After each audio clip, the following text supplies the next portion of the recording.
The Harrisburg fire chief has said time and time again, current facilities are inadequate for the all-volunteer firefighters and when it comes to servicing the community.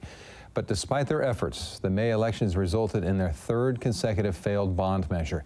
KEZI 9 News reporter Na Nguyen has their reaction from Harrisburg.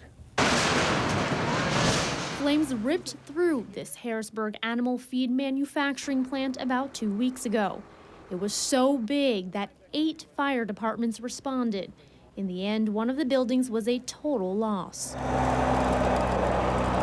Soon after, the fire chief said the tragedy is a perfect reason behind why voters needed to approve the $4.2 million May bond measure. But on Tuesday night, the measure failed by about 40 votes. Though resident Lewis Treadway voted yes, the news didn't come as a shock. I kind of thought maybe it would be voted down. A lot of people don't want to pay a lot more taxes. I can understand how they feel. Many of the no voters also didn't feel like a new building was really needed. And as for those who did vote yes, I'm really frustrated that it didn't pass. I mean, I understand that we're going to have to pay more taxes, but that's a price that we have to pay to make sure that our lives are saved. The fire department says it understands the opposition and the democratic process.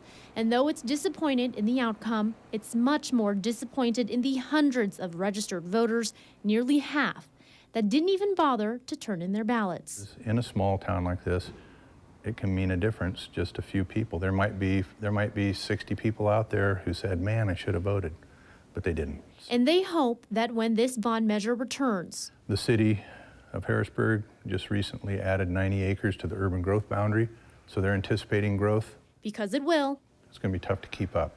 That those people will have learned from this loss. In Harrisburg, Na Nguyen, KEZI 9 News.